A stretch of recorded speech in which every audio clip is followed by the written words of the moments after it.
I'm not making any money talking these days. Good Christ, Christ, Christ, Christ.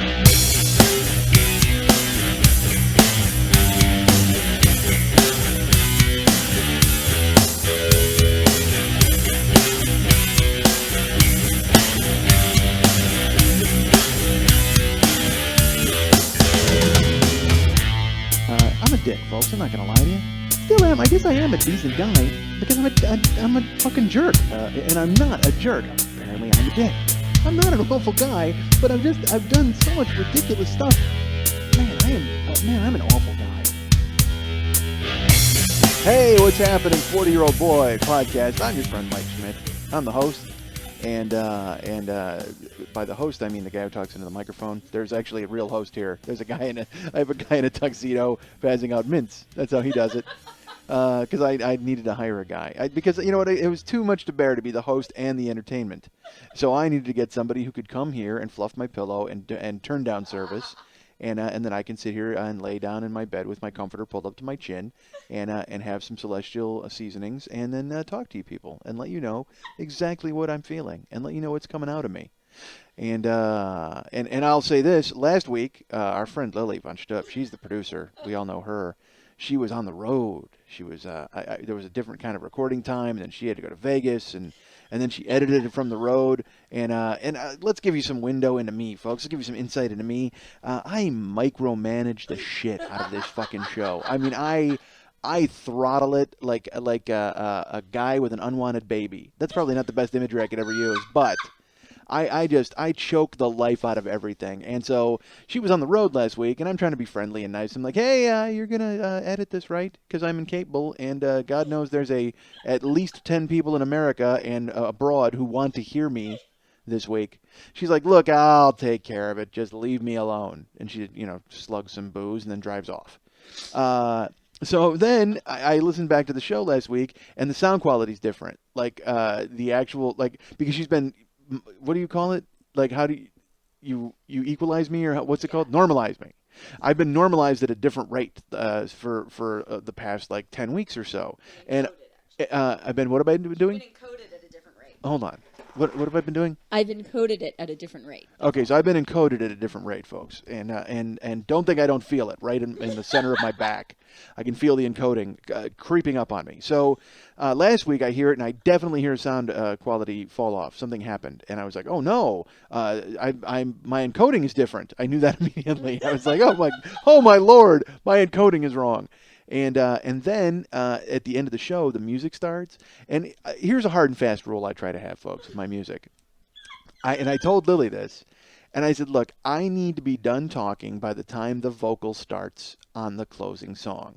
I need to fade, and now it used to be where I would just trust her to do it, but now I'm like, all right, fade me here. Because again, folks, I'm nothing if not a guy who needs to make sure he has his thumb in every single fucking pie. And not only that, I baked that fucking pie. And then pulled it out of the oven, and I put a fist right in the center of it. I mean, it's not even a thumb. It's like I've got I'm up to the elbow in this fucking pie. So I'm like, all right, I got to make. So I tell her where to fade me, and then she'll always say I had to make an executive decision. What's your phrase? My executive decision. She's like, I had to make an executive decision, and which usually means fuck you, Michael. Stop calling me. And I get that. I understand that because again, I'm batshit, folks. I'm not gonna lie to you. I'm insane, and I'm sure you know this. Again, the fact that I talk in circles every week, I'm sure has tipped you off to the fact that I'm a banana head. I mean, there's no getting around it. So imagine if all right, you guys get to hear me once a week, for free. You just hear me on the, and you choose to hear me. You're like, oh, maybe I'll tune into our friend Mike. But Lily, there's no choice. I picture her at home and the phone just ringing, and she's like, oh, my stomach hurts, because that could be him telling me to change things. And then she answers it, and it's me, and I'm like, hi, I don't mean to be a pest. I just want to make sure that you, made sure that my voice was on the show this week. Of course your voice is on the show this week. Yes, I know, but I've sent you the tunes, the music that I spent 5 hours choosing, and I want to make sure that it... Yes, okay, I know. So imagine being her, having to deal with that. But last week, the song was wrong because she was out in Vegas. And I waited. I was very nice because, again, our friend Lily, I don't want to scare her away. Because again, folks, I can't do this myself. If it's up to me, I'm recording this show on a cassette tape and then leaving it at a lamppost in the park and hoping you find it. Like that, it's like in a spy movie where they're always like, all right, wait, meet me in the park, and there will be a man in white pants sitting on a bench, and then a sparrow will land on his head, and then you'll know that that's the guy, and ask him if the eagle has landed, and then he'll give you an envelope. So that's what I'll be. I'll be a guy in the park with a manila envelope filled with cassette tapes of me talking about nothing and just leaving them all over the park and hoping people find them. Actually, that would be like a fun little flash mob. What if you did that? Like if you organized a thing where somehow what if I had Mike Schmidt flash mobs? That's what we're gonna do from now on, folks. You are my fucking flash mob, and I will give you commands every week, and you will have to do stuff. It would be like Project Mayhem. It'll be like Fight Club. Like we'll have to do shit. Like but instead of smiley faces, like we'll draw me like on buildings and stuff. We'll figure out that's what we'll come up with a guy, and then we'll like a symbol of the show, and I will put you guys on the case, and then I'll buy a house in a dilapidated area, and then you guys can all come live with me, and you'll first stand on my porch, and I'll tell you, get off my goddamn porch, and you'll be like, no, I must stay on the porch, and then eventually in 3 days, I will let you in, and then Robert Paulson will get shot in the head. But still, all of this sounds like a plan for me. So I think you guys are on board. I like this. I like this going from show to cult. This went from show to cult in a fucking flash. All right. I'm glad to hear you guys are behind that. I don't know if quite frankly, I don't know what you're saying. You may have turned off your iPods at this point. You may have flipped over and said, hey, didn't you two give us a new album? With much less call to arms? Yes, they did. So go listen to their music. And they're not worried about you being a street team. I need a street team. That's what I need. I guess that's the point I'm making here. We need a Mike Schmidt street team that goes around and flyers places and causes mayhem. But I can't call it mayhem. But that would be so great. And then my neighbor's name is Lou, so then maybe I'll let Lou punch me in the face a few times, and I'll go, you don't know where I've been, Lou. You don't know where I've been. Oh, come on, Lou. So let's get him involved. That's good. I'll take a beating just for the cause. Why not? My neighbor Lou. I'll tell you this about Lou. Lou has acquired a new... this is Lou The Racist Bartender. I don't know if you're familiar with him, but he is a guy who lives next door to me. Lou has acquired a girlfriend. Ooh. Okay. Now, Lou used to have a girlfriend, and by girlfriend, I mean business partner that he banged a few times, I guess. And she would come over, and I would see her through the window, and I would wonder if the end was nigh. I mean, she was this...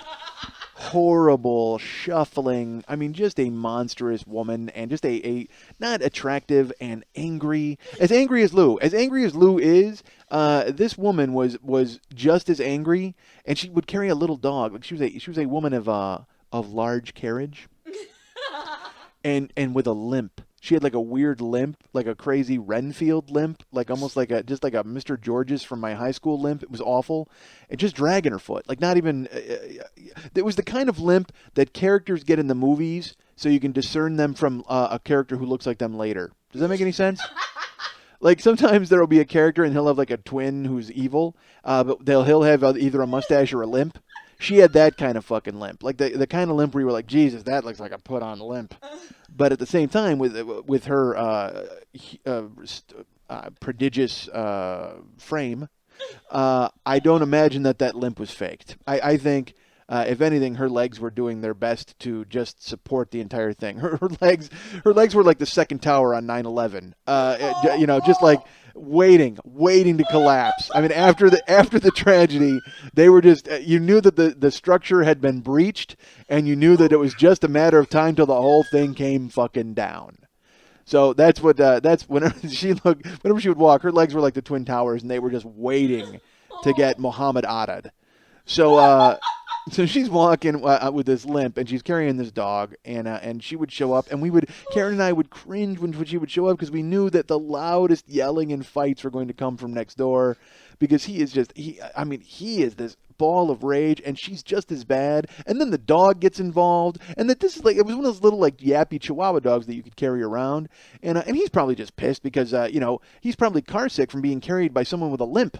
You know what I mean? I mean, she's shifting from leg to leg, and it's kind of a wobbly, shaky ride for this dog. So then he gets put on the ground, and he's kind of listing to the right, and he's barking angrily, and then they're fighting and screaming, and it is a fucking mess. So he's got this woman who's also, like I said, his business partner, and they run a school, because God knows they have the temperament to teach. And so he literally, his house will be completely quiet, bone quiet. I don't know if bones are quiet. That doesn't make it. Bones are dry, right? bones aren't quiet. Dead quiet, right? Yeah. I don't think it's bone quiet by any means. But that's even weird. So who says bone quiet? Nobody. Skeletons. Maybe skeletons say it. No, they wouldn't because they click clack. If you had bones, you would make like a weird noise, like chattering teeth all the time. If a skeleton walks, he's not gonna sneak up on anybody, right? He's just gonna click clack maybe it sounds like, you know what? Because he's got joints still. Skeletons, they don't have cartilage, right? They're just bones. Because if they're walking, it would sound like bubble wrap popping, wouldn't it? No. All right.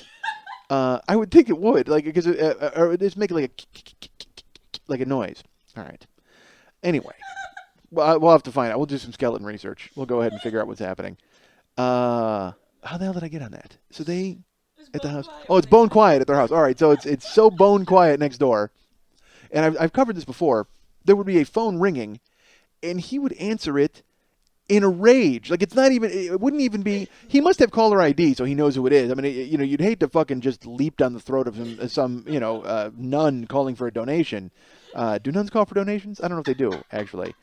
Usually it's guys like me posing as a nun. That's the worst job I've ever had. All right, so, not posing as a nun, calling and posing as somebody else. If I had to pose as a nun, that wouldn't be a bad job, quite frankly. I show up and I look like every British comedian who's ever been in one of those movies, like Nuns on the Run or something like that. It's like, he's kind of a homely guy, which means he could be a nun because they're old and ugly, and then they wear that hat. Habit. It's a habit, which is a hat with bi. It's a bi hat. That's what a habit is. A habit is a hat for bisexuals. Bi, because the bi goes right in the hat. HABIT. Habit is a bi hat. All right, never mind. That's fun with words. Maybe not fun. I'll be honest with you. I think maybe fun was probably exaggerated there. That was not fun with any words or fun for anybody, except for me. I had a lot of fun. All right, so the phone would ring at Lou's house, and it would just be like ring, ring, and you would just hear him. He would answer it angry, because the phone's on the wall, so you would hear just this like I tried to hit the microphone there and make a good noise, and it didn't make a noise, but I had hoped, imagine if somebody was punching a wall, but answering a phone at the same, he answered the phone angry, and wham, you would hear it, and then he would just be like, what the fuck are you doing? Why the fuck are you calling me? I'm going to be there when I'm going to be there. Don't fucking think you're going to go ahead and call me right now because goddamn it, I don't fucking understand why you're going to call me on the fucking wham, and he would hang the phone up. I don't know if that person said another word. I don't know if he was, you know what it was? It seemed to me remember when you could call for a wake-up call? Well, you can still call for a wake-up call at the hotel. I think he calls for wake-up calls to practice being mad. He wants to practice going down somebody's throat, so he's like, all right, you know what? Do me a favor. Call me tomorrow morning at 11. And then when it rings, he's got his fucking, he spent, 45 minutes getting himself psyched up to be mad because he knows the phone's calling. It's coming at 11 o'clock. So he gets up and the phone rings and he launches right into it. Just wham.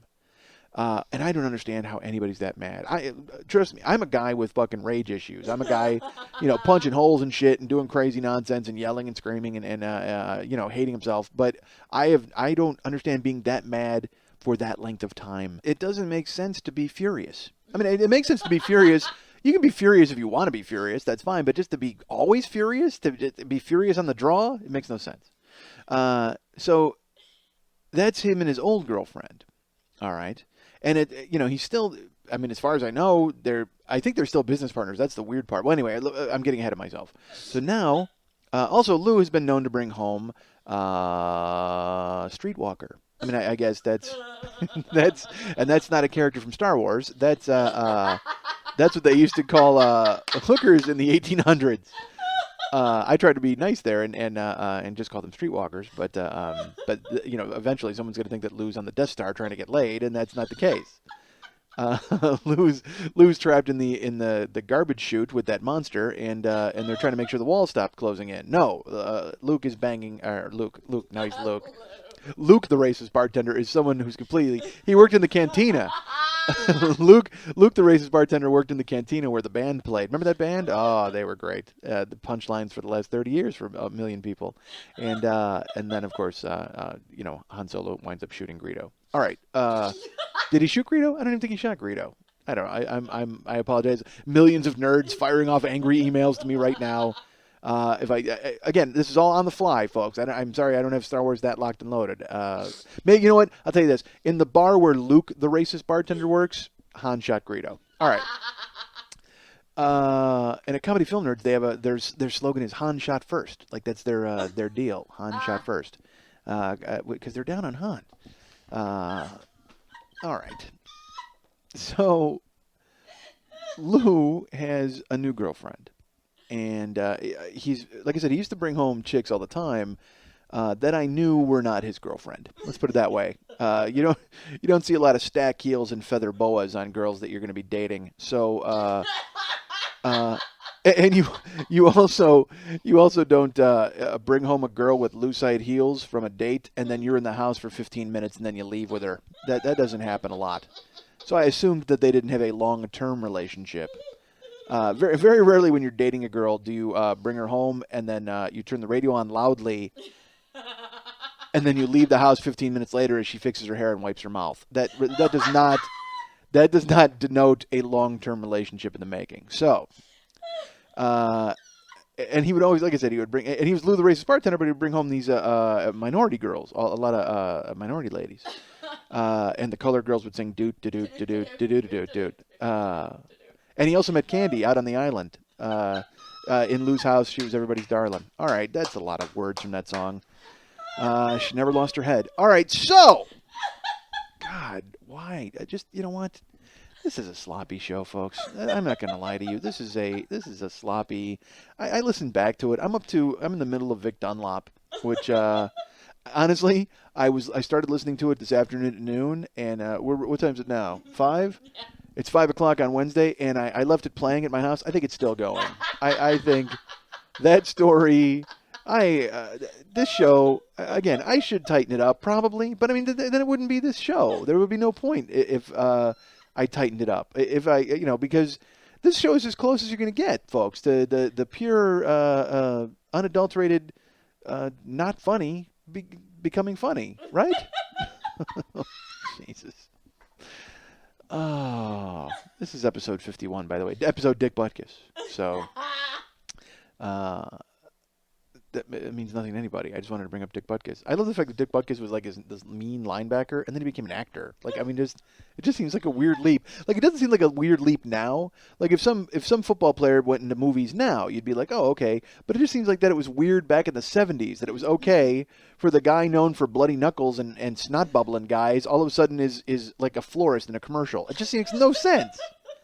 But it happened a lot. I mean, Merlin Olsen and Dick Butkus and Jim Brown doesn't count because Jim Brown is just swinging around 14 inches of pipe on Mandingo and knocking out the bottom of white chicks. So Jim Brown could do whatever the fuck he wanted. He was like this mythical figure. But Dick Butkus, it just seems like, hey, a bunch of Hollywood guys sitting around going, you know who we need? We need the Chicago Bears middle linebacker to come in here and liven up Webster. And yes, I know it was Alex Karras livening up Webster. Boy, you know what? Now that I think about it, I guess it wasn't so weird that football players became actors, because all of them did back then. Maybe it was weirder that they didn't. Maybe, maybe that was what the chosen career path was supposed to be. Maybe all football players were supposed, Dick Butkus and Alex Karras and Merlin Olsen, and maybe I should be surprised that Bob Avellini wasn't in a sitcom. Maybe that's what the way it should have been. Maybe Walter Payton should have had his own show. Granted, he hosted Saturday Night Live, and then Joe Montana did. Yeah, Jesus, this premise is wrong on its face. How did I even? I said it seemed weird that Butkus was in movies. No, it didn't. They were all in movies, and they all became stars. I'm an idiot. Forget everything. You know what? Go back and erase this last 15 minutes. Actually, 15 minutes, that's the whole show. Jesus Christ, don't erase that. I'm sorry, she holds up, we're at the 20-minute mark. My friend Lily just held up at the 20-minute mark. So Lou, he's dating a wobbly building with a dog, and he's also bringing home hookers at the time that relationship's going on. Maybe that's why he was so angry at her all the time, to make sure she never came over again, just in case he was, entertaining some street trash. So, and by the way, that's a great name for a band, Street Trash. Like that sounds like a name of a band from like the Sunset Strip in the 80s, like the glam, like Motley Crue, and their opening form is Street Trash, but street would be spelled with like 2 Y's, like no E's, like street, STRYYT. YYT, wait, No, that's YNT. Right? There's a band called YNT. And and they have a great song called Mean Streak. God damn, I love Mean Streak. And I try to get my buddy Pat. I'm like, hey, dude, you want me to send you some YNT? No. Even though Pat and I both like hair bands and 80s, and Mean Streak is a fantastic song. And he's like, nah, not interested. And it hurts me. I'm not going to lie to you. Part of me just wants to send it to him surreptitiously under the guise of like, hey, dude, here's a great song by a band you like. And then he'll play it, and he'll be like, wow, this is really good. And I'll be like, ha-ha, YNT, Mean Streak. It was like in the 80s when Donny Osmond sang on that Soldier of Love song, and they released it without his name. They released it to radio stations because they were like, well, nobody thinks Donny Osmond is cool, and they're not going to play it if they know that it's Donny Osmond. So we'll tell him it's a mystery artist, which, again, that makes no fucking sense. And also, what does that say about you and your recording career? If, hey, these program directors are never going to play it if you're involved. If we tell them it's nobody, they would play it. How's that going to make you feel about your recording career? Dude, go in and cut an album, and then we won't put your name on it. We'll just say it's just music, generic music, and we found it in the street. We found it. We found this album in a manila envelope in the park. It was by a lamppost. I don't know, some maniac left it down there. There was a guy in white pants with a sparrow on his head. Boom, it happened. So I don't know if that's new music marketing. That's the way it should happen. All right. So Lou, he has a new girlfriend. So he brings her home the other day. And this has been going on for a couple of weeks. He brings this chick home, and all right, well, first of all, we all know his history. So he brings her home, and she starts going crazy. Like, I mean, the loudest crazy sex noises ever. That I mean, straight out of a porno. But even Jenna Jameson would be going, all right, let's tone it down, paint shaker. I mean, it's just this weird, because I mean, she just, they're going at it, and I mean, Karen just looks at me with this face like, oh my god, and I'm just like, yeah, that's weird, huh? To the point where I had to turn the music up, like it was this loud. I can't even, again, I won't even do it justice, but it's just like this, just really loud, like screaming almost, like, and then they finish, and then, then she hangs around, and they leave, so I go, I'm like, well, that must be a hooker, but then I'm like, that is that hooker was bucking for a tip or a double pay or something, because she was really into the act. So this is, like I said, a couple weeks ago, so then, Karen said that she sees her, and I go, well, is she hot? And she goes, yeah, she's pretty cute. And I'm like, really? And we have to question my wife's judgment on its face, because she thinks I'm hot. I mean, like, and that makes no sense at all. I mean, it's like because then she'll think other people are like hot, and I'll go, wait a minute, this completely invalidates anything you've ever said about me being attractive, because you think that person is good looking? Oh my Christ, this is awful. Like, my wife refuses to say that people are unattractive. Like, even if they're completely unattractive, she'll just be like, well, I try to find the beauty in everybody. No, I don't fucking care. I'm wondering if you'd stick your dick in this person. That's my question. Not that you have one, but, is this someone you'd pair off with?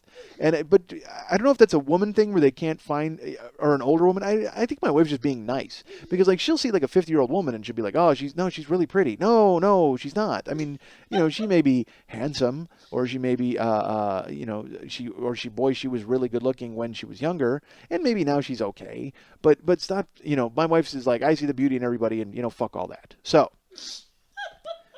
then Lou brings this girl home again. He brings her home every day, okay? And it's, again, the same thing, crazy, loud, I mean, screaming sex. So I figured now they're dating, okay? But here's the thing. This is how phony, and it's phony, and I know it's phony, okay? And Karen's just like, what do you mean? I go, it's fake. This is completely fake. And she's like, are you sure? And I go, here's how I know it's fake. Because they get to the house, okay? And they're inside the house, and they're not in the house 2 minutes. And it starts with the screaming, okay? Nobody goes from 0 to... although maybe she's to sex as Lou is to answering the phone. Maybe that's...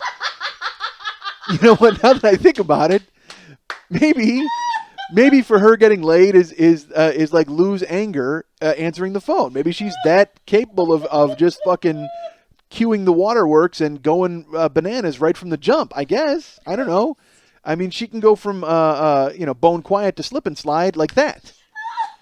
But I mean, seriously, in 2 minutes you start. I mean, screaming like loud, not even just like a quiet like I mean, like fucking yelling, like get off me. There's a fire yelling.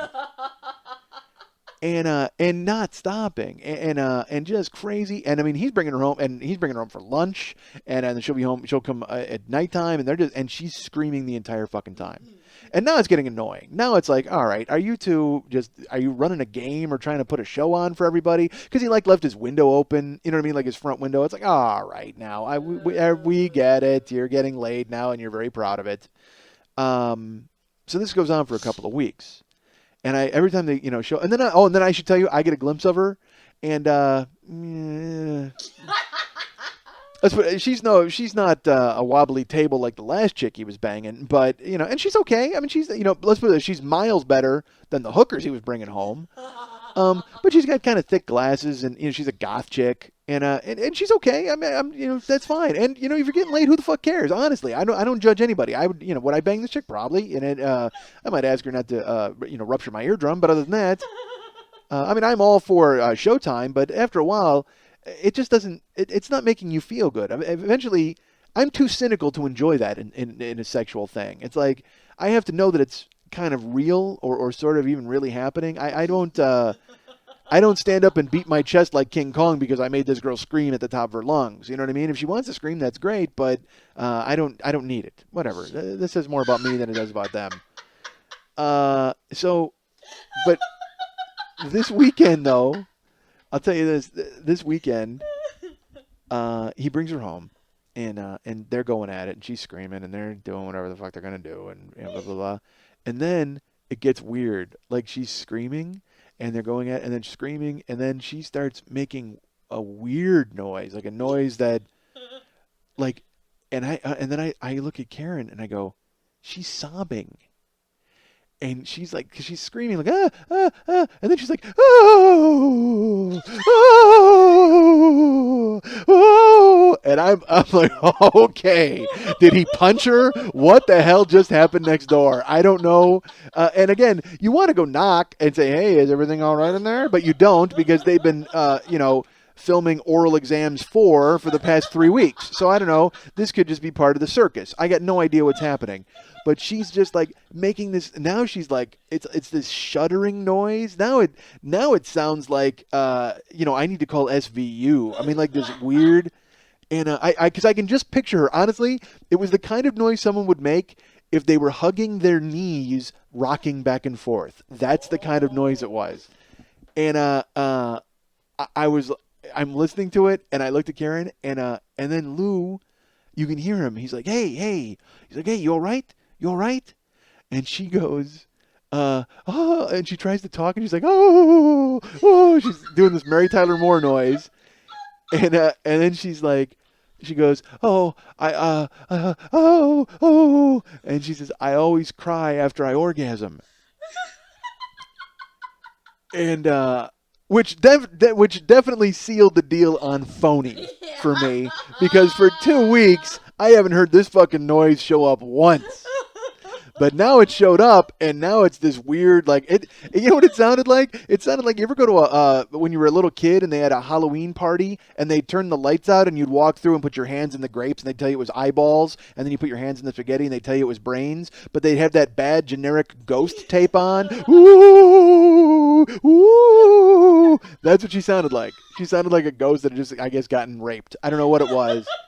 But she's making this sobbing noise, and she goes, oh, I always cry after I orgasm. Ah! And then she tries to laugh, and then she's like, ha, ha, ha, ha, ha. Like this awful, scary Woody Woodpecker, evil, you're going to wake up with knitting needles in your throat laugh. And she's like, ah, ooh, ah, ooh, like trying to laugh, but also crying and sobbing, but also I'm just this ball of emotion. And I looked at Karen, and I go, all right. That's going to end. I'm guaranteeing you right now. I know what Lou's doing. Lou's, because for weeks Lou's been getting laid and it's great and she's noisy and everything's fine. But there comes a time when you're with the crazy chick where all of a sudden it's like this weird bucket of cold water and you go, oh man, I'm with a fucking crazy chick. And it just doesn't seem to be that fun anymore. I mean, it's like I said, it's great when you're coming home and there's like diving board sex and she's hanging from a goddamn chandelier and a move that I always enjoyed was, well, I'm not going to say that. Anyway, but it's like doing stuff. No, there's no point. I get myself in trouble. But when you're doing all sorts of crazy, headboard bouncing and all sorts of athletic and, hey, let's do this in the kitchen. Hey, I wonder if you fit in the kitchen sink. All that weirdness. And, but then something happens. Usually they, like I said, you come home and they're going through your wallet, and you're like, "Hey, what are you doing?" Nothing. I just, I'm just looking for, checking your wallet, I was going to get some money. Well, I could give you money if you want it. Like all that weird. So, if a girl breaks down sobbing and gives you the "I always cry before I orgasm," I guarantee Lou just went from "This is really great. I can't believe I'm getting laid" to "How the fuck do I get rid of this chick?" I guarantee it. And Karen just looked at me and I go, I guarantee it. I go, watch. You watch. And in the past week, she's been over once. With Lou. She's been over a couple times on her own. Oh. Knocking. But he wasn't home. I mean, she's not making a scene yet. That's not happening yet. But it's been, it went from, like, I'm not kidding you, morning, noon, and night, where it sounded like if you were showing an apartment, they would go, "I'm sorry, I can't rent here. It's haunted." Like it was that kind of noise, to now, like, it's going down in frequency. And like his phone's not getting answered, and he's not. And she comes over and she's knocked a couple of times. So I'm interested to see where it goes. Let's put it this way: I've also been that guy too, where you went, "This is a little weird, and I need to get some distance here." And then all of a sudden you're not getting laid, and you're like, "Fuck it, I can put up with anything. Let's go." And then you start banging them again until all of a sudden you wake up and your television's gone, and you're like, "Hey, what does that mean?" "You don't need a television. Let's just talk." Oh my Christ. That's great. You know what? Did you see any of my belts or shoelaces that I left around? Because I need to go and check out the shower rod and see how strong it is.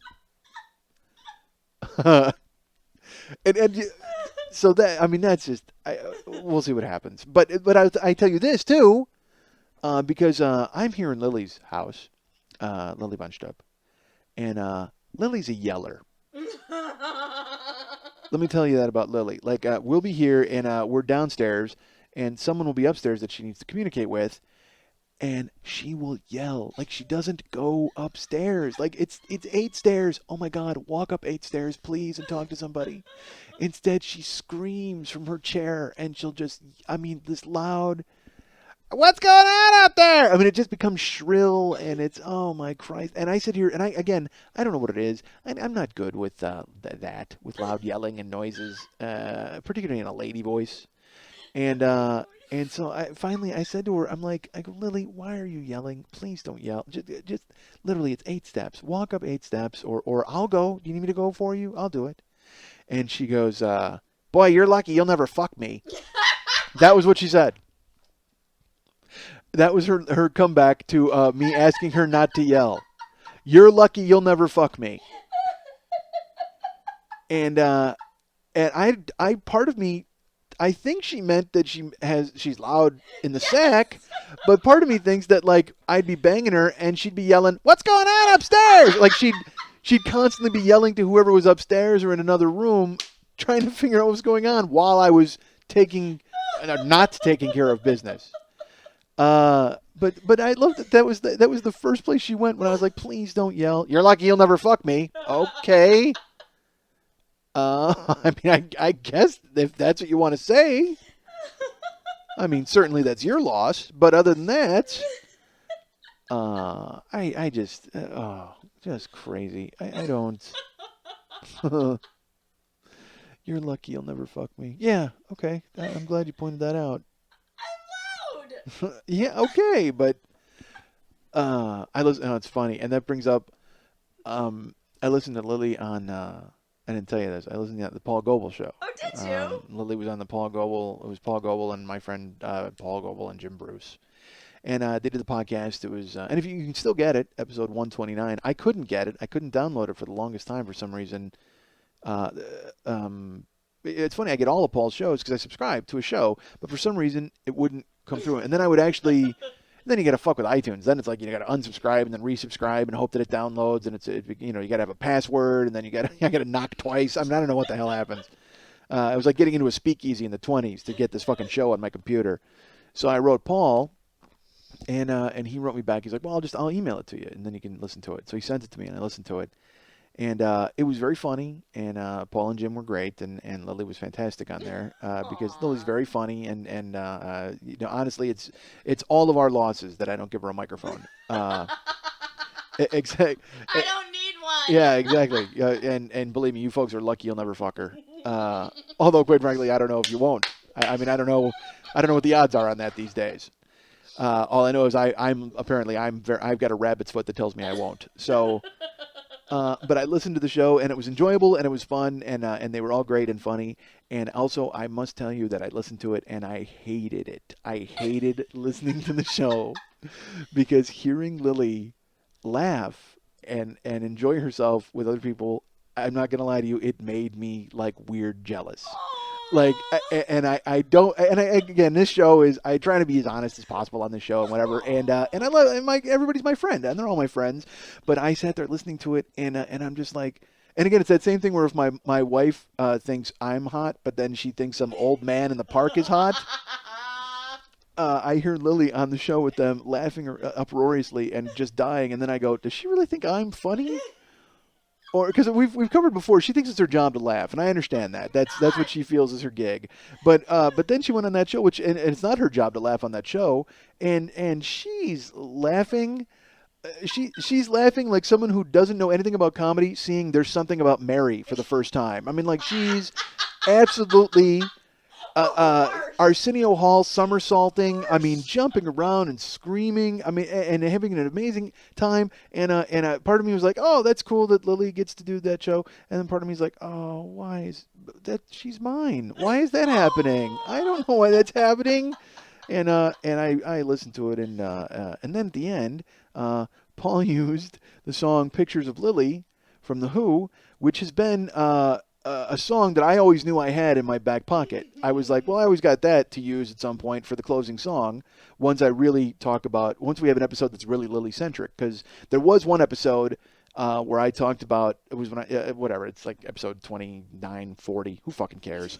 But it was the one where I was talking about the girl who I used to date who wrote me, and I also it was when Blank the Horny Mailman had called looking for pictures of Lily.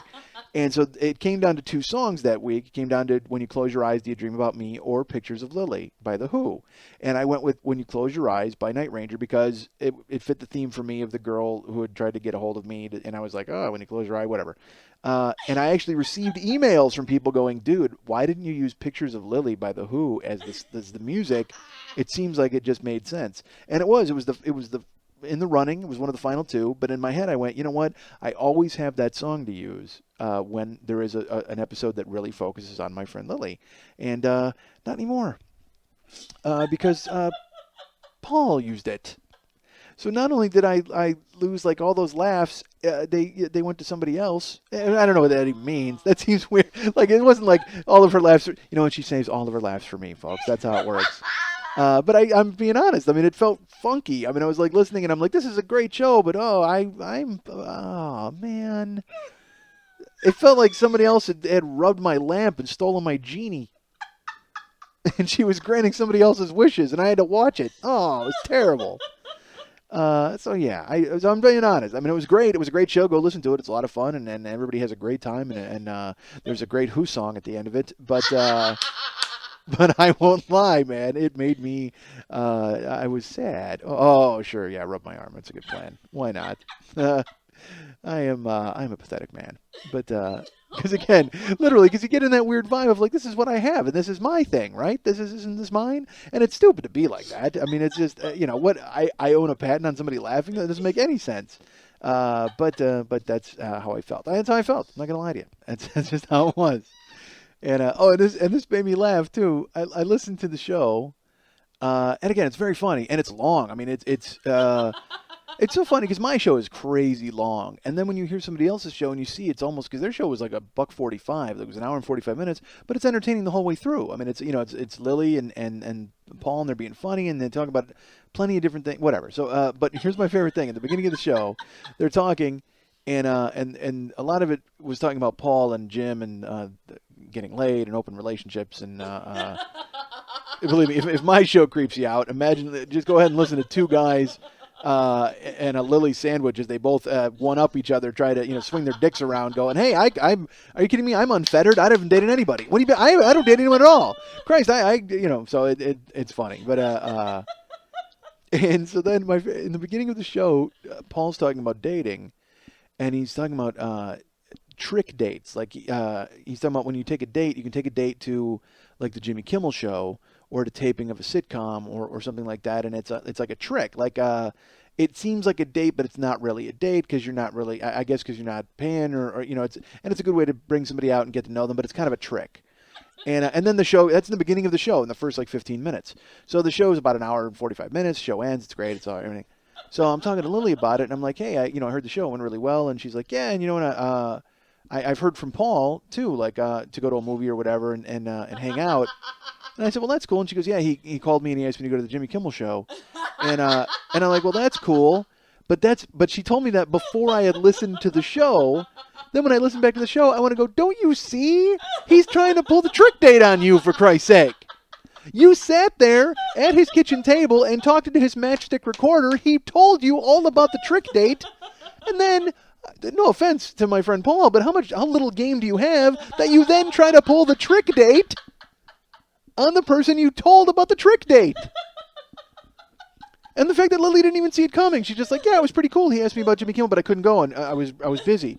And I'm like, I'm like, okay, I understand that. But then when I listen back to the show, I'm like, even if you weren't busy, wouldn't you go, dude, you're not going to fucking trick date me. I'm not going to okey doke into your sack. It's not going to happen. It's just brutal. Don't tell somebody about the trick date and then try to pull the trick date on them. That seems that invalidates your entire sting. I don't know what you were thinking. But yeah, all right. Well, so go listen to that show. It was episode 129, and go listen to all of Paul's shows. I'm saying, but 129 was the one with our mutual friend Lily, and he gets big names on his show. Like he's got like Paul Provenza coming up and like all sorts of big names. And I got me. I got me in a kitchen, so enjoy me. It's funny. Paul Provenza's here. I just won't let him talk. That's how fucking self-involved I am. Oh man, it is Wednesday, March 11th.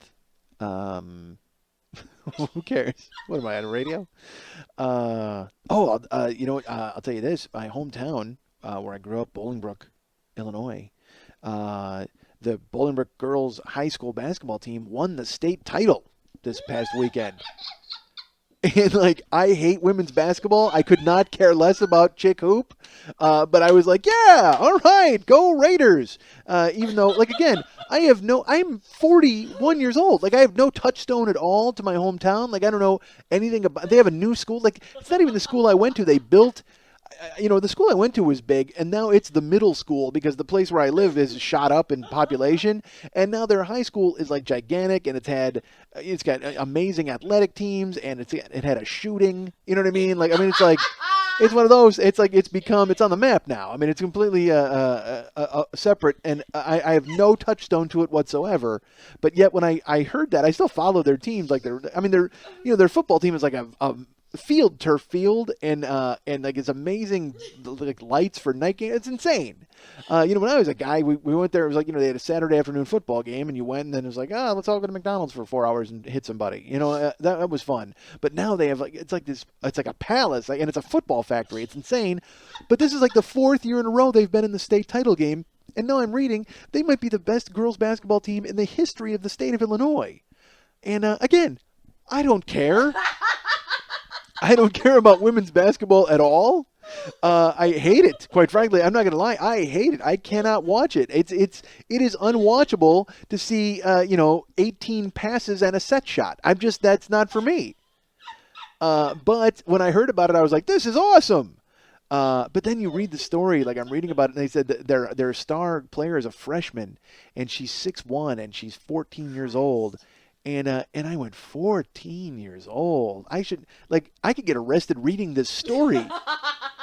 Even if it's about basketball. I mean, anytime you're reading about somebody whose age is the inverse of your age, if it goes, 41 and then it's the 14, just stop reading. You should have no interest in that whatsoever. No adults should be interested in high school athletics, ever. It should not happen. But yet I still follow the Bolingbrook the men's team. The Bolingbrook men's team is playing tonight. They're still in the playoffs and they're like 20-6. And again, I don't care. I'm not there. I couldn't care less about it. Yet I called a buddy of mine and I'm like, dude, you got to go to that game. Why does he have to go to that game? I don't know why he does. But he's going. He called me today. He's like, dude, I'm in. I said, great. And then of course, I told him, because this is what I do with all of my old friends, I immediately bring up 40 people from high school that he should call. Like, just be stupid. It's like, oh, dude, you should call Emmanuel. I can't say his last name. I hate not being able to say last names on this show. But and again, it wouldn't mean anything to you anyway, but to people I went to high school with, they'd be like, oh, hilarious. Because there are people, I'm 41 years old. There are people I went to high school with, their name is still a punchline. Like, literally, you could say their name, and my close friends will be like, oh, yeah, Eric, blah, blah, blah. I can't say it. Damn it. And then you have to, think of nicknames, where like Fuff. Did I talk about Fuff? Yeah, fucked up face. All right, yeah. And ZC. Did I mention ZC? Zitchin. That was him. We went to school with Zitchin. We had a bunch of guys with nicknames, and then he would say that. And Bucket of Mud. I've talked about Bucket of Mud. Yeah, we were not good people. We're still not. But back then we were. That was when we were the acorns. Now we've grown into jag-off trees. But back then. We were mere prick acorns, but now we've grown to be mighty asshole oaks. So my buddy is going to see the game, and it's funny because, like I say, adults should not go see high school things, because when I was a kid in high school, there was a guy named Joe, and Joe would go to the games, and he would hang out with us, but Joe was like 20. And we were, 13 and 14, and at the time we didn't think it was weird, but then as you got older, you were like, this is weird that like Joe is hanging around. And the really strange part is I knew Joe when I was 11. Was it 11? Yeah, like 78, 79. I lived in a place called Romeoville, which is, I've told the story when I lived there, and two black guys came and shot out my window, and it was not black guys. It was us. So, but I lived in Romeoville, and we knew Joe's family, Joe and his older brother Mike. And if you thought Joe hanging around was weird, his older brother Mike hanging around was even stranger. But then we got to be, so we knew him growing up, and then when I moved to Bolingbrook, somehow he was there, and he would come to the games, and we actually became like, it was like a group. And when I say we, it was like my older brothers in the class of '83. My older brother and all of his friends were mainly the friends with Joe, and they did a thing.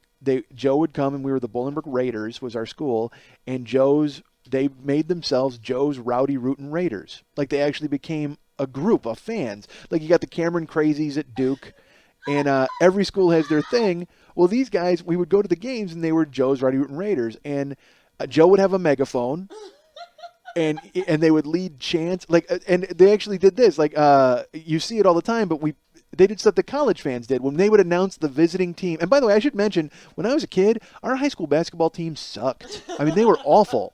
Until finally, like in 1985, this kid Trent Jackson came along, and he was a really good basketball player, and then they wound up winning games and winning like a sectional title or something. But when I was in school, they were awful. Like, it was just, but it didn't stop Joe's Rowdy Rootin' Raiders. And like when they would announce the opposing team's lineup, they would all open up the Bolingbrook Met, which was like a local paper, and they would cover their faces like they weren't interested in what was going on.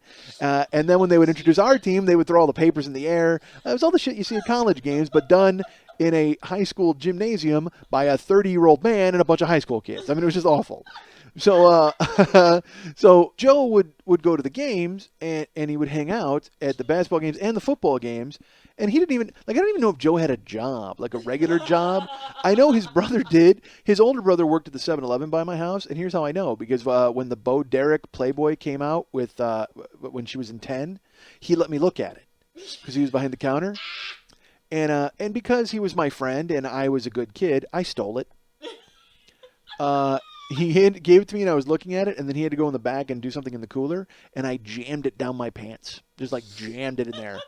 And then he came out and he's like, all right. And I think he knew I stole it. I mean, where else could it have gone? Did he think I went back and put it behind the counter? Or did he forget? What if he had that kind of short-term memory loss? He forgot in like a minute. But I ran out of there with a Playboy down my pants and ran home and, jerked off immensely. So Joe was, they had Joe's Riding Hood Raiders, and before every game, there was a guy named Mike. I can't give his name, but he had a boombox, and he would play Marvin Gaye's version of the national anthem before the game. Like, they would have their own bullshit tinny recording. They'd play over the loudspeaker. But then he would play, after it, he would play the 8-minute version of Marvin Gaye's national anthem. He taped it, like, as that was, he was that guy. He was the guy who always had a boombox with Zeppelin. Like, you'd go on the booster bus to go to different towns for the games, and he would always have the tunes, and he would, like I said, you'd have to hear Zeppelin 4 for the entire trip. You'd have to hear Kashmir 100 times. But he would play the Marvin Gaye national anthem, and we would play it before the game, and it's an amazing. And then when they started using it recently in the NBA commercials, I was like, oh, it brings back this flood of memories where I'm like, we were a bunch of stupid white kids who were like 14 listening to that in the bleachers. And by a group of 14-year-olds, I mean led by a 35-year-old man with a megaphone. Joe's Riding Hood Raiders. We actually got in the paper once. Like they put him in the paper and they photographed him, and they had a big story in the Bolingbrook Met. I think because of the tie-in where we would hold it in front of our faces when they would announce the opposing teams. So I tell you this story because then we would see Joe outside of Joe's Riding Hood Raiders. He came over to our house. He would like hang out, and because he got to be good friends with my older brother, and he was friends with me too. But one time he came over to our house, and we were hanging out, and he was like, hey, do you guys have any Playboys? And we were like, this might have been a ruse to get back the Playboy I had stolen. Like, he might have known that I had stolen one from his older brother. But we were like, yeah. And like, for some reason we were talking and we're watching TV and we bust out the Playboys and stuff. And he's reading Playboy and we're all hanging out. And then he's like, I'm going to use the bathroom. So he goes in the bathroom and again, it doesn't. Nothing dawns on us. Like, we're not, nothing. Come on, it's just Joe from Joe's Riding Hood Raiders. What's he gonna do? So we're in the house, and we had to get someone. My little brother had to get into the bathroom or something, and so we knock on the door, and you know how kids are. All right, when you're a kid, you're just like, come on, stupid, and you're just knocking on the door. You're like, and he's like, just a minute. And we're like, come on, man, we're pounding on the door. Ha, ha, ha, you're a jerk, just being stupid. And then we try the doorknob and the door's open. Like, we don't even, we're not even like thinking. We're just like, oh, well, fuck him. So we open the door, and as we open it, bam, it hits him in the feet. And when you opened the bathroom door, you could see there was like a gigantic mirror like on the wall. And in the mirror on the wall, Joe is laying on the ground jerking off in my bathroom with like 3 Playboys open around him. That's my favorite part too, was the 3 Playboys. He had to have all sorts of different girls available at his disposal. And it was this horrible moment of being, at the time I was 13 probably. And he's 40, you know what I mean? And again, he wasn't inappropriate or weird with us, but it just like, apparently he was just like, hey man, I got to run off a batch. We've all been there. We've all been at our friend's house, passing around the porno and going, you know what? I got to take care of business. And, but here's what I say to you when that happens to you folks, lock the door. Lock the door when you've got 5 boys out, we're just waiting to get in and are stupid. But it was the most horrible thing where we like opened the door and it was like that. Again, it seems like it's in slow motion now. Like, I can see the whole thing happening in slow motion. But I opened the door, boom, it hit him in the feet. And in the mirror, you could see him laying on the ground doing his business with 3 Playboys open. And Joe just goes, oh, I fell off the toilet. That was what he said. I fell off the toilet. And immediately we closed the door, and it was just like Fast Times when Phoebe Cates catches Judge Reinhold jerking off. It was that horrible thing where we all looked at each other like, we're never going to speak of this ever again, right? I mean, this is never going to happen. I mean, unless there's some sort of technological advancement where we can do a semi-radio show on our own out of somebody's kitchen, we're never going to mention this again as long as we live, right? And unfortunately for Joe, technology has caught up to the point where I can share this story with America and abroad.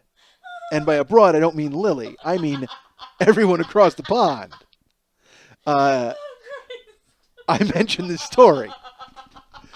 But it was awful. I mean, it was just one of those, again, you're 13 years old. It's just this weird look like, what happened? What just as I fell off the toilet. And that's my favorite thing. Like, because again, what do you say? He can't say anything. He can't go, hold on, jerking off in here. He's just like, oh, I fell off the toilet. And what, Joe? And you were trying to pick yourself up by your cock? Very quickly, and being unable to get any grip or traction, you were not able to pull yourself off the floor, so you just continued to try to pull up as quickly as you could? Is that what happened? When you slipped and fell off the toilet, did you knock the 3 Playboys akimbo? So they were strategically open to centerfolds, and so you could glance at them. That was the thing, is he had 3 Playboys open. Like, one was on quickly you could see one on the floor and then one on the counter with the centerfold hanging off the counter, so like he could like look up at her. And then another one, when I started to wonder if, as I thought about it over the years, did he have it in a position where he could like look in the different mirrors? Like, was he using the medicine cabinet mirror to play off the wall mirror to be able to see a chick, so he saw a chick at every single possible angle?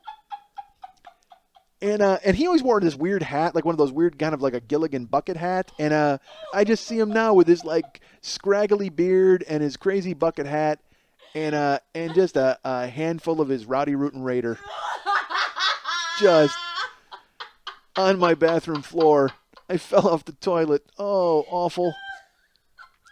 And it was disappointing. I'm not gonna lie to you. And again, this is how it's not a black mark against him. I still see him occasionally. Like, I will go, if I go home and I'll say to the guy, I'll be like, hey man, let's go to a football game or something, just like, fucking around, because I wanted to see the new stadium and all that, and I'll run into him. And again, he could not have been nicer or a more friendly person. He was just older than us, but it was just this awful, awkward moment that, again, we closed the door and we all looked at each other, like I said, made this pact. It wasn't even verbal. It was this silent pact to never mention it. And he, walked out shortly and he never said anything, never said sorry or anything. He just walked out and was like, yeah, okay, everything's fine. We're going to go ahead and forget that ever happened, because even though it's seared into our brain pans for the rest of our fucking lives. And again, I've done horrible, horrible things that are embarrassing, and I remember them. And unfortunately, I tell you about them. And I wonder if he remembers that. I wonder if he has those moments where, and again, because he's probably married and kids and all that now, you wonder if he sits back and goes, oh, that was a horrible time when that happened. I can't believe I made that mistake. Yeah, that was not good. So go Raiders, I guess is my point. Tonight, their big matchup with Naperville Central. That's going to be a big win for them. And again, congratulations to the Lady Raiders, if that's what they're called. God knows I don't appreciate your athletic prowess or anything about your game. I find nothing aesthetically beautiful or interesting about what you do. Yet, I congratulate you on being the best in the world at it. Or at least the best in the state of Illinois. Because they did have 4 losses to teams outside the state of Illinois this year. But that's neither here nor there. They're very good, and I appreciate them for it. They are the 40-year-old boys of basketball. That's what. Not that I'm anywhere near qualified or good enough to make that claim. What does that even mean? I don't even know. Okay, you guys can write me at mike@MikeSchmidtComedy.com. You guys can write me at myspace.com/MikeSchmidtComedy. Go ahead and get me at any of those places. I did Death Ray last week. That was great. And some people came up to me who came to the show. So thank you. I appreciate it. Good to see you. Went well. And I kind of chickened out. I'm not going to lie to you. I had talked about what I was going to do. And I did jokes. I didn't do a story. Because, again, I'm doing 10 minutes on stage, 10 to 12 minutes. And these stories are long. I got to figure. I got a lot of figuring to do, folks. Because I was telling Lily, I'm in the middle of the Vic Dunlop episode, or not in the middle of it. Did I mention this already today on this episode? Yeah, I mean, this, oh, Christ, that's a lot of talking. So, I got to clean this show up, but then I don't. But do I? I don't know. Who knows? Let me know. If you think I need to take a broom to this fucking show, let me know. So go ahead. You can get me at Mike at MikeSchmidtComedy.com. You can get me at MySpace.com/MikeSchmidtComedy. You can get Lily, our friend Lily, at Lili at Burlesque411.com. She's also available at BurlesqueAfterDark.com. Is that true? I don't know if she's available there, but you can go there and learn all about the crazy world of burlesque. Also remember the Monday Night Tease show, the Monday Night Tease burlesque show, not strip. Well, we can hope. Who knows? But right now it's the burlesque show, and it's every Monday night at the 3 clubs on Santa Monica and Vine. So go and check that out every Monday night at 10 o'clock. Again, go to burlesque411.com for all information and details, or just write Lily, Lili, at burlesque411.com, and ask her if she'll come over to your house and laugh, because apparently she'll do that for anybody. And I'm not going to lie, a little piece of me dies every time it happens. She can go laugh for anybody. She can go laugh at anybody, go laugh at their house or their show. And that's who she's rented out to do that. And I'll just sit at home and sob. That's how I'll do it, because I'm a sad, sad little man. And not little, unfortunately. If only I were.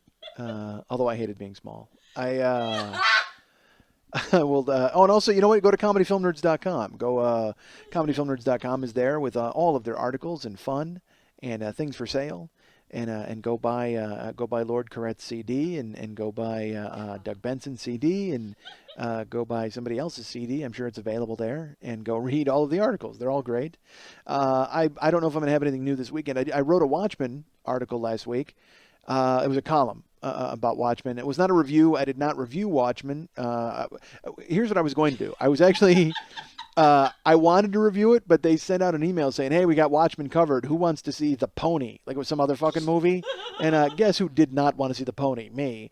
Particularly because I was going to see Watchmen 5 times. And so I was like, well, you know what I'll do is I'll write a 2-part column. Like I was going to write a 2-parter where it was going to be a preview column of Watchmen.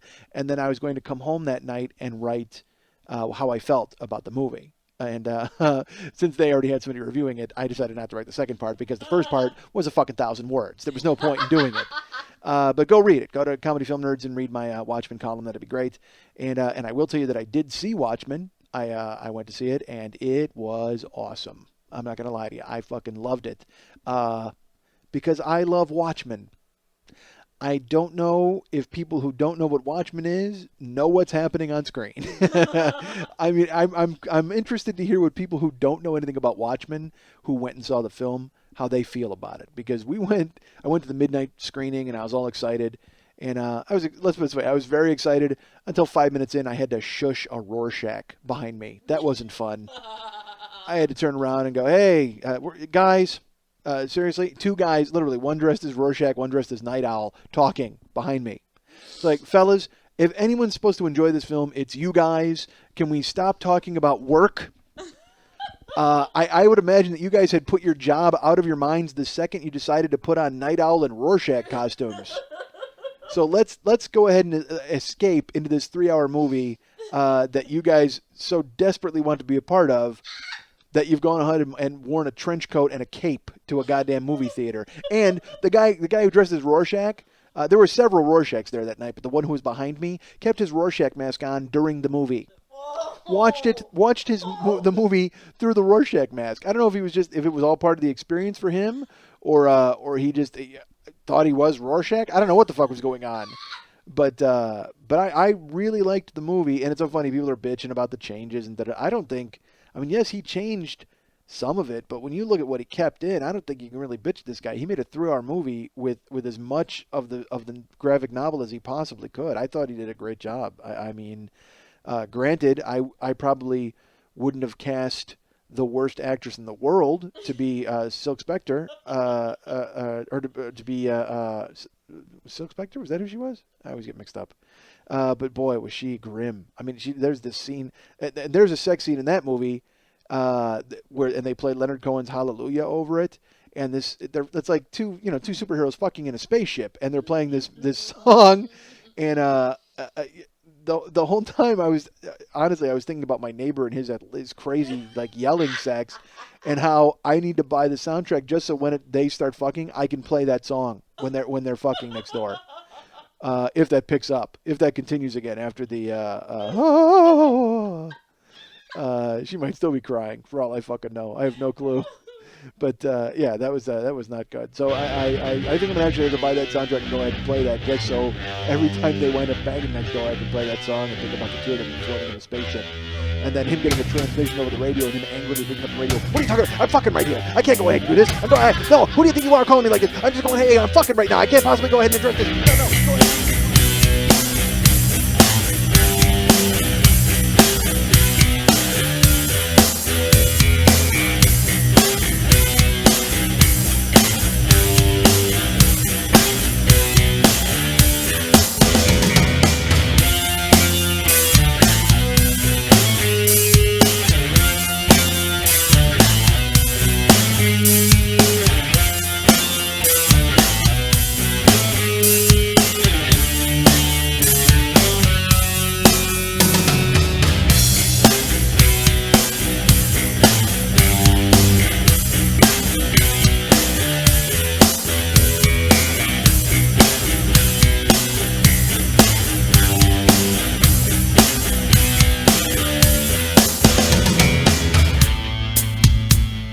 I'm a dick, folks. I'm not gonna lie to you. I'm a decent guy because I am a jerk, and I'm not a jerk.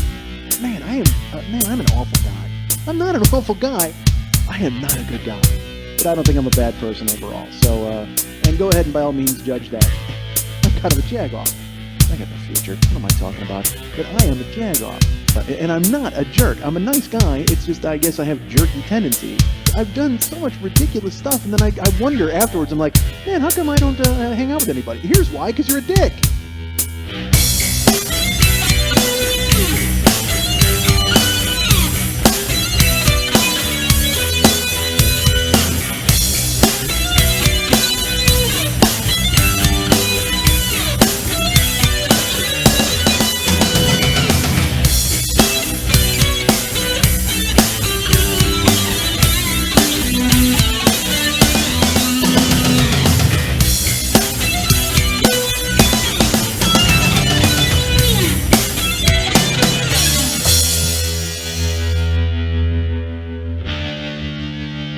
You're fit. You're fit. You're fit. You're fit. You're fit. You're fit. You're fit. You're fit.